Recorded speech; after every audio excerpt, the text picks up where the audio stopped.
Selamat pagi, salam sejahtera untuk kita semua. Assalamualaikum warahmatullahi wabarakatuh. Om Swastiastu, salam nama budaya, salam kebajikan, salam sehat. Baik para pemirsa, hari ini kita akan melakukan perawatan lanjutan yaitu yang keempat, yaitu merawat luka diabetes. Saya sendiri, Nurse Inyoman Jana, akan melakukan perawatan ini guna melanjutkan perawatan sebelumnya yang diharapkan adalah perbaikan. Baik, pertama-tama seperti biasa sebelum melakukan perawatan, sebagai informasi selalu diingat, selalu diperiksa pasiennya, yaitu dari tekanan darah, suhu, gula darah sewaktu, dan tentunya yang perlu ditanyakan adalah kondisi saat ini. Apakah dalam keadaan sehat, kondisinya fit, demikian. Nah, pertama-tama kita membuka secondary dressing ya.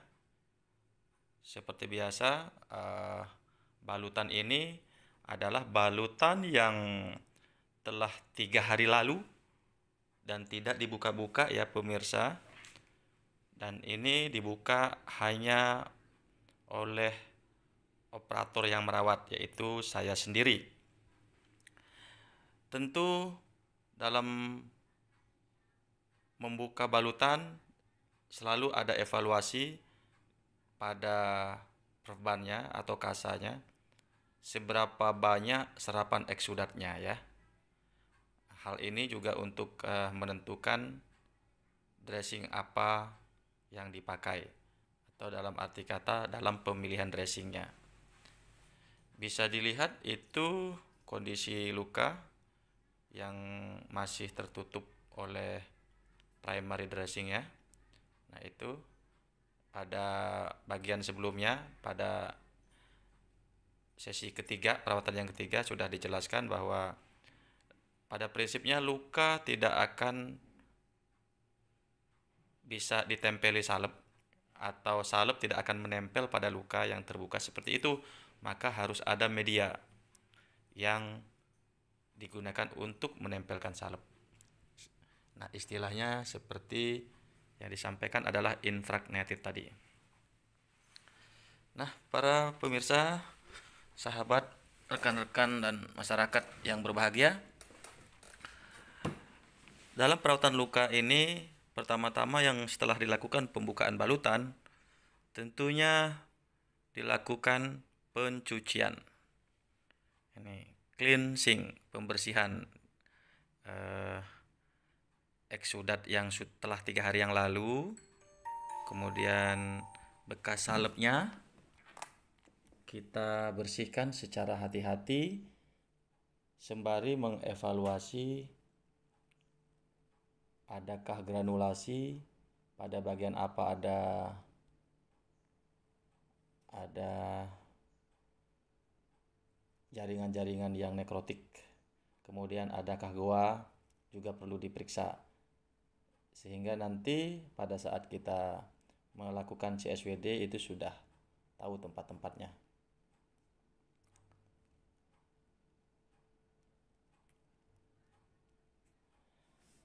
Nah, para rekan-rekan, teman-teman, sahabat, para pemirsa, pencucian tentunya tidak cepat ya. Tentunya seperti pada video saya ini, dilakukan secara perlahan-lahan. Inilah dikatakan pelayanan penuh cinta. Cile, pelayanan penuh cinta. Nah, Bapak Ibu, para pemirsa, rekan-rekan, para penggiat luka baik pemula maupun yang telah advance, mohon bantuannya mengklik subscribe, like and comment ya, sebagai motivasi saya, semangat saya untuk terus berkarya, membuat konten-konten yang tentunya singgungan dengan pekerjaan saya, profesionalitas saya sebagai perawat luka stoma dan kontinens. Demikian, terima kasih atas pemberian subscribe, like, and komennya. Kemudian mohon bantuan di-share. Nah, para rekan-rekan, setelah dilakukan pencucian, tentunya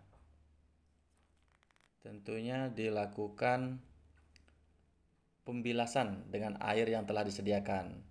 Nah, pembilasan ini rekan-rekan dapat menggunakan NaCl, dapat juga menggunakan air matang atau bisa juga air rebusan daun jambu batu tadi ya.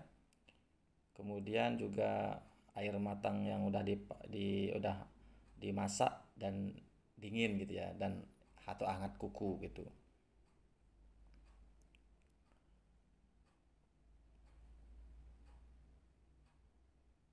Para pemirsa boleh dilihat ya gerakan tangan yang begitu pelan, tidak terburu-buru, dan tentunya ini menciptakan rasa nyaman.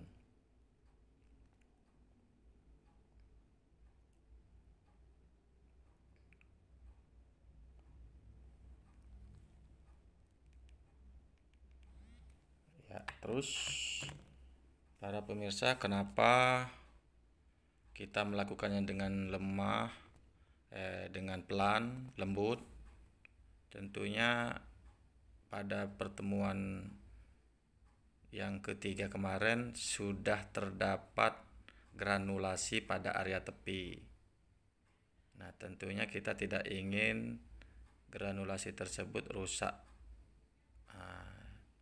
ataupun menimbulkan perdarahan kembali.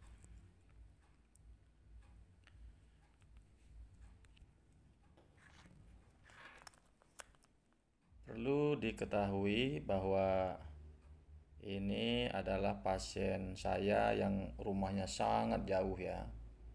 Sangat jauh, dan tentunya jangan sampai kita mengecewakan. Ya, tentunya yang rumah dekat juga seperti itu, dilayani secara baik. Namanya non pilih-pilih, non diskriminatif, non pilih-pilih. Ya, itu bahasa kita ya. Bapak Ibu, para pemirsa, setelah dilakukan pembilasan, tadi telah dilakukan pengeringan ya menggunakan kasa, dan saat ini selanjutnya menggunakan ozon. Pada pertemuan lalu telah saya sampaikan apa itu ozon dan apa manfaatnya. Itu telah saya sampaikan. Jadi saya pikir itu tidak perlu kita bahas lagi tentang ozon. Pada saat ini yang paling utama setelah ozon nanti kita harus melakukan CSWD kembali, dan harapannya selalu ada progres di setiap perawatan. Maka dari itu sangatlah penting diberikan edukasi kepada pasien untuk menjaga atau merawat luka dengan cara pertama adalah trust, percaya dengan diri sendiri, semangat pada diri sendiri. Tentunya juga percaya dengan yang merawat. Selanjutnya perlu juga memperhatikan nutrisi. Nah, nutrisi sangat menunjang penyembuhan.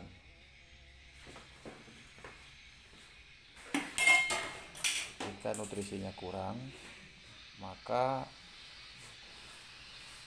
luka akan menangis, istilahnya. Luka menangis tidak segar terlihat. Gitu. Nah, ketika dia lukanya tidak segar, maka aliran pembuluh darah yang ke bagian luka itu juga menjadi lemah dan akan menyebabkan nekrotik. Nah, Bapak Ibu tuh saat ini setelah selesai dilakukan ozon, itu kita lakukan CSWD. Sedikit saya berikan informasi terkait ozon. Ozon dilakukan selama kurang lebih 15 menit. Itu sekalian untuk mensterilkan.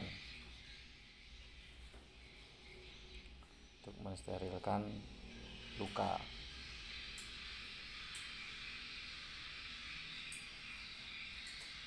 Oke, sambil kita melihat proses CSWD, mungkin perlu saya share terkait diabetes ya. Terkait diabetes ini. Jadi di TikTok atau saya sering share status bagaimana luka diabetes ini dapat dicegah sebetulnya dengan beberapa teknik. Tentunya kalau sudah kita mengetahui ada penyakit diabetes, kita akan selalu periksa gula darahnya. Jangan kita abai. Selanjutnya, tentu dalam aktivitas sebaiknya selalu menggunakan alas kaki yang lembut, tidak membuat iritasi. Nah, tentu juga setiap aktivitas pada saat selesai mandi kita kemudian jangan lupa untuk memeriksa kondisi kaki, karena terbiasa kita setelah mandi udah abai. Nah, untuk penderita diabetes tentunya harus selalu memeriksa kakinya. Jangan abaikan lecet kecil atau luka yang kecil, karena itu akan menyebabkan luka yang besar seperti nonor makan kayu. Kelihatannya di luarnya kecil, tetapi di dalamnya kuman telah memakan. Nah, tentunya luka diabetes kita berikan tips-tips tadi. Ada beberapa yang perlu rutin ya, jangan sampai juga kaki kering. Kita harus ciptakan kelembapan dengan memberikan VCO atau hand body. Kenapa sering terkena pada kaki luka?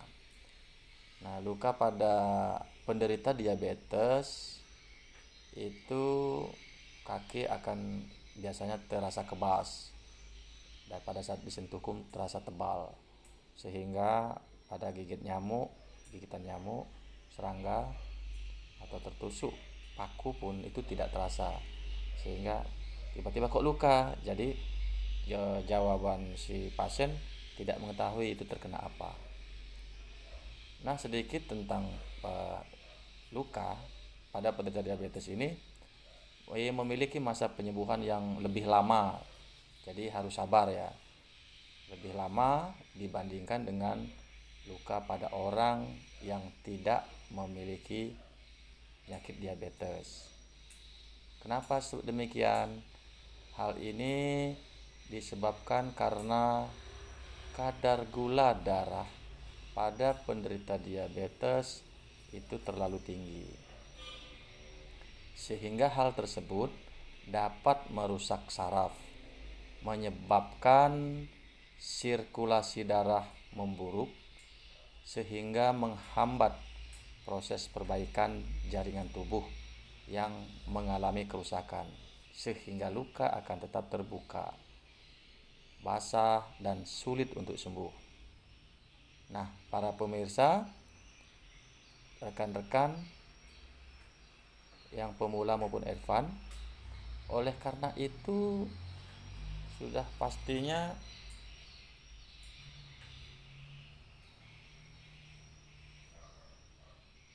pada penderita diabetes, luka yang tidak kunjung sembuh menyebabkan penderita diabetes akan lebih rentan terinfeksi jamur dan bakteri serta lebih lanjutnya menyebabkan gangren.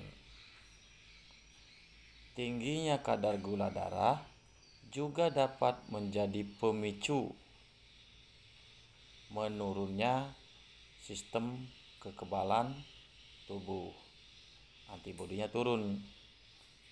Sehingga jika tidak ditangani dengan benar, luka akan terus menyebar dan bisa menimbulkan risiko amputasi pada bagian tubuh yang sudah mengalami luka yang lama.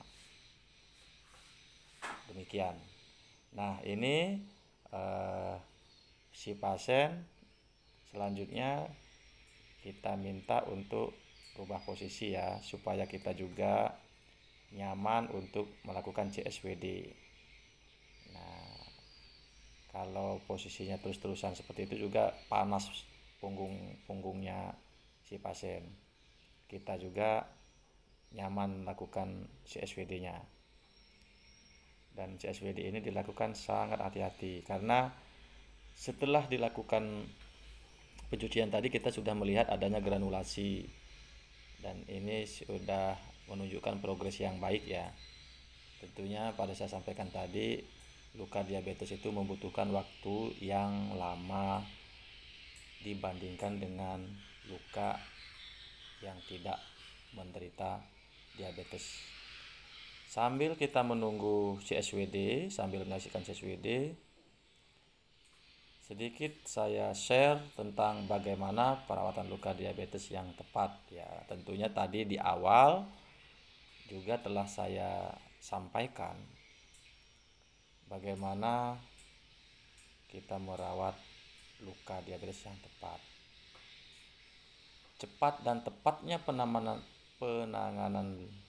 pada luka yang terjadi pada penderita diabetes akan memperkecil resiko amputasi.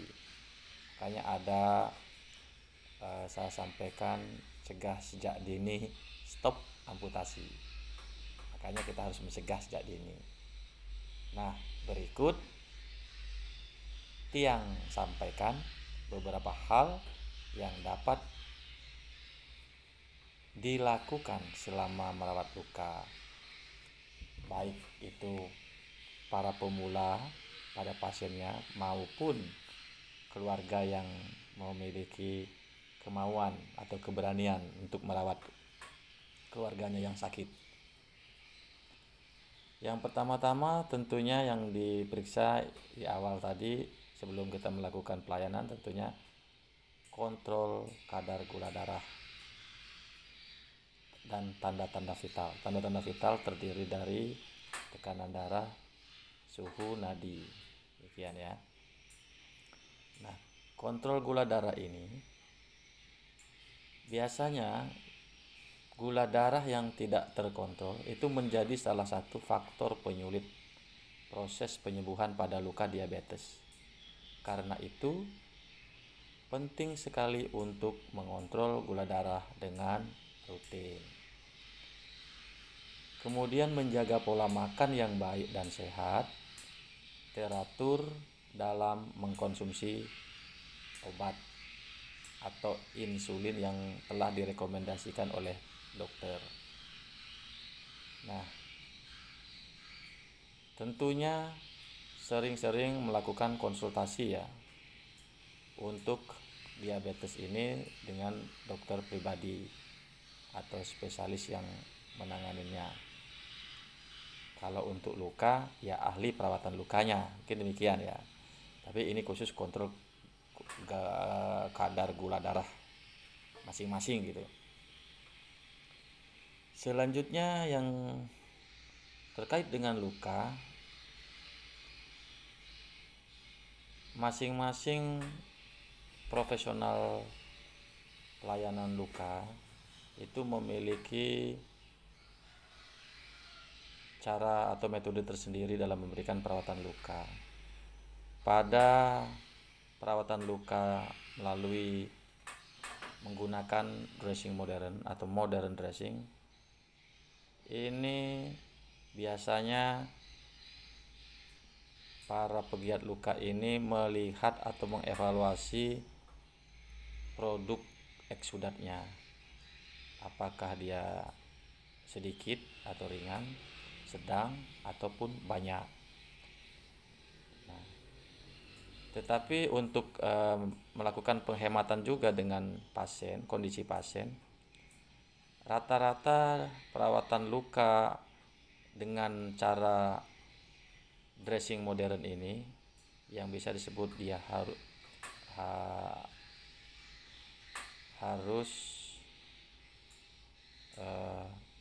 perawatan luka namanya luka tertutup, itu rata-rata 3 hari. Tetapi ada profesional lain yang menganjurkan itu sehari, tiap hari dibersihkan. Nah, kasihan dari segi biaya pasien akan lebih banyak mengeluarkan uang. Kemudian kalau dia 3 hari profesionalitas, jadi dia bisa menghemat dan hasilnya malah lebih maksimal. Khusus untuk saya melakukan ini, walaupun luka sebesar ini saya melakukan per 3 hari. Jadi pasien balik lagi per 3 hari.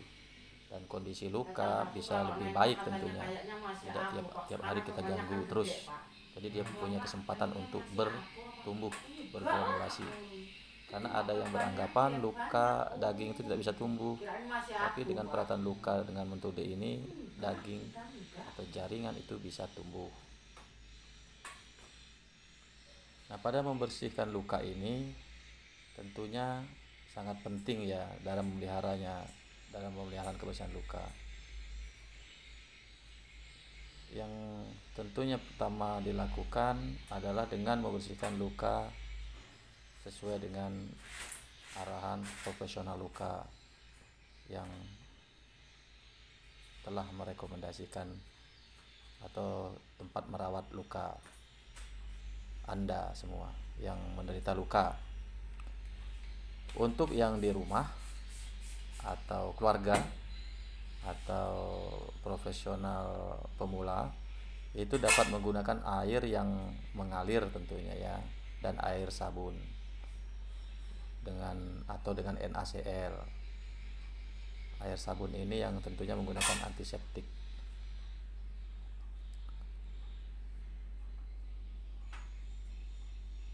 Nah, para pemirsa, jangan lupa mengoleskan salep, dan salep ini tentunya dalam pemilihannya sangat sulit untuk luka diabetes ini. Tadi di awal telah saya sampaikan teknik-tekniknya ya untuk pemberian salepnya. Ini memang benar-benar sangat sulit. Kemudian selanjutnya hindari melakukan tekanan pada luka. Jadi offloading, jadi luka jangan dipakai untuk jalan dulu ya, untuk menghindari itu. Kemudian luka ini memang harusnya ditutup, diperban gitu ya. Kemudian selalu dipantau juga adanya apakah terjadi infeksi pada luka itu pada saat perawatan bisa dilakukan itu. Nah, para pemirsa, rekan-rekan, para masyarakat, tadi telah dilakukan SWD. Saat ini telah disemprotkan tadi yaitu desinfektan ya. Nah, ini adalah jenis desinfektan, tetapi ini sangat baik untuk luka.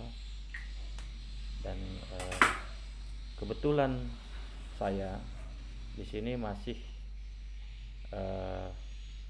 menggunakan produk yang tentunya tidak dijual di pasaran. Nah, pada salep tentunya tidak bisa dicari di pasaran, kecuali memang salep ini si pasien telah datang dan mendapat pelayanan kami atau saya sebagai ahli perawatan luka ya. Para pemirsa yang setelah dilakukan namanya primary dressing, diberikan primary dressing dengan bermacam-macam tahapannya ya, itu bisa dilihat pada tips tadi. Luka ini tentunya nanti dibuat nyaman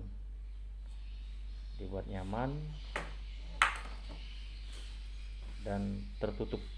Nah, ini salepnya pemirsa, ditunjuk lagi.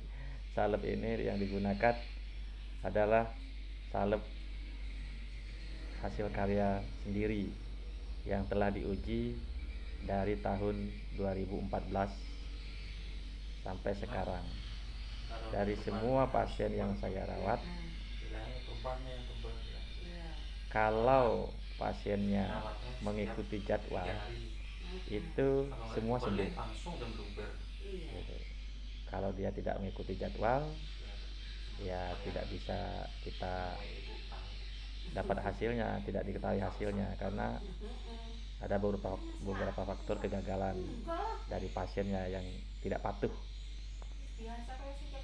Nah, ini seperti disampaikan di awal, sangat sulit salep itu menempel pada luka yang terbuka ya. Maka harus ada media penempelnya. Dan di sini saya menggunakan media yang bernama alginat.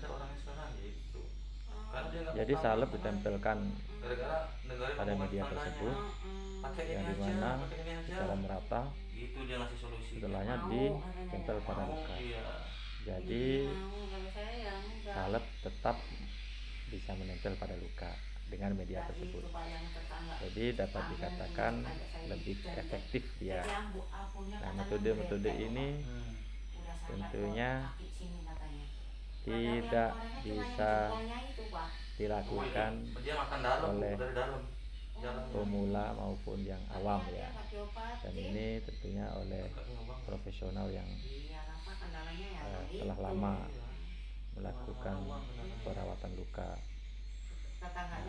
Dengan adanya video ini, walaupun pemula, dia akan mendapatkan informasi. Bapak Ibu, rekan-rekan mendapatkan informasi dengan cepat.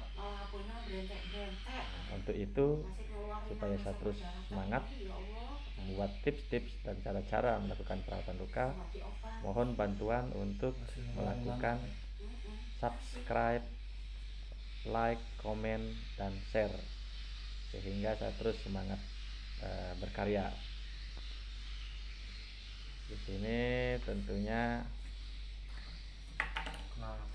saya sangat berharap Bapak Ibu, rekan-rekan, masyarakat yang menonton video saya dengan tulus ikhlas membantu saya juga untuk mengklik tombol subscribe, tombol like, atau memberikan komen, memberikan saran, dan menyebarkannya kepada khalayak ramai sehingga dapat bermanfaat bagi mereka. Karena pada prinsipnya untuk menekan tombol tersebut manfaatnya sangat besar bagi saya bisa berkarya, dan tentunya tidak membutuhkan biaya, tidak membutuhkan kerja berat, hanya tinggal klik saja. Nah, ini khusus Bapak Ibu, teman-teman, rekan-rekan yang ikhlas, saya ucapkan terima kasih yang sebesar-besarnya atas bantuan, atas ketulusan memberikan subscribe. Apabila ada hal-hal yang perlu didiskusikan, boleh hubungi saya di nomor WA 0813 7317 1278. Di WA ketika saya nanti sempat membuka akan saya respon. Sebutkan namanya, dari mana asalnya.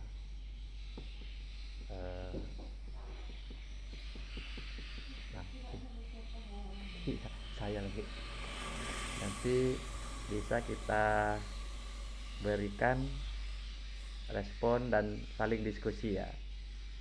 Tentunya sekali lagi saya ucapkan terima kasih yang sebesar-besarnya untuk bantuannya. Baik, para pemirsa, teman-teman, rekan-rekan, para pegiat luka, setelah diberikan primary dressing, memberikan salep pada media tadi, jangan lupa mengoleskan salep di area-area yang terbatas di pinggir-pinggir luka. Dan tentunya sampai mana kita menyalepkannya? Sampai kulit yang berbeda dengan kulit normalnya. Biasanya dia berwarna merah, rasanya hangat, dan dia pasti ada bengkaknya. Nah, di wilayah itu yang diolesin salep. Nah, ini sudah selesai diolesin pada kaki-kaki yang di pinggir yang tidak menggunakan media. Kalau pada kulit menempel salepnya, jadi tidak perlu media.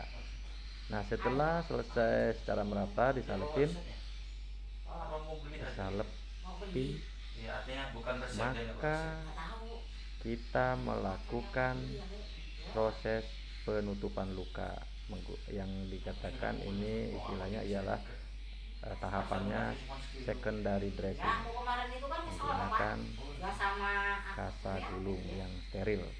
Ini steril kasa gulung. Nah, teknik dan seni dalam membalut itu ada tersendiri. Silahkan bagaimana modelnya, masing-masing membawa kekhasan tersendiri. Kalau di sini saya yang mudah dan tidak bertele-tele menggunakan kasa yang banyak ya, yang dipotong-potong atau kasa kotak, itu lebih merepotkan. Nah, kasa gulung disterilkan dan tidak ada proses potong memotong, jadi bisa langsung ya. Ini yang simple di daerah deso, jadi kita bisa lakukan dengan baik. Nah, secara perlahan-lahan dilakukan dan jangan kencang, karena akan menyebabkan pembendungan kalau kita tarik dengan kencang. Di awal tadi setelah kita evaluasi perban pada saat dibuka, itu tentunya masih ada eksudat yang terserap gitu ya, jumlahnya mungkin sedang, maka kita perlu memberikan juga suatu media yang absorb ya eksudat tadi, sehingga tidak melebar kemana-mana, dan ini akan memberikan kenyamanan bagi pasien. Sesuai juga dengan budget, kita bisa menggunakan beberapa merek atau model untuk penyerapan eksudat. Nah, selanjutnya setelah pembalutan menggunakan perban yang dilakukan secara hati-hati dan seninya yang baik ya, dan jangan kencang, maka setelahnya difiksasi perbannya dan selanjutnya difiksasi kembali menggunakan elastis perban, sehingga luka lebih nyaman, tidak ada perubahan atau pergeseran pada perbannya, dan tentunya lebih estetis. Sebagai akhir, saya tetap tetap menjalankan fase terminasi kepada pasien ya. Saya mengajak pasien untuk tentunya semangat dan memberikan support yang luar biasa sehingga semangat dan memberikan progres yang baik ketika kembali untuk perawatan luka yang selanjutnya. Tentunya yang kelima ya, ini yang keempat. Saya ucapkan terima kasih kepada para pegiat, teman-teman, rekan-rekan masyarakat yang telah menonton video ini dengan seksama. Mohon maaf apabila ada hal-hal yang belum lengkap ya, dan boleh isi di kolom komen apa-apa saja yang perlu saya sampaikan dan berikan yang kurang dan bisa ditambahkan, atau ada hal-hal yang perlu saya buat terbaru. Dan terima kasih tentunya atas subscribe, like, comment, and share-nya. Ini saya ajak pasien untuk mengucapkan juga terima kasih kepada rekan-rekan, kepada masyarakat yang telah menonton. Kita saksikan. Masih bertahap, tapi udah mulai banyak berdarah. Oke. Baik, hati-hati. Kalau kemarin kan karena pasien ini kondisinya agak baik, jadi saya mengajaknya untuk memberikan senyuman kepada Anda. Ya, tentunya untuk masyarakat yang menderita luka diabetes lainnya dapat termotivasi. Baik, assalamualaikum. Terima kasih semuanya saya ucapkan. Wassalamualaikum warahmatullahi wabarakatuh. Om Santi Santi Santi Om. Salam nama budaya, salam kebajikan, salam sehat. Dari saya Nes Inyomanjana. Sampai jumpa pada perawatan luka selanjutnya. Terima kasih.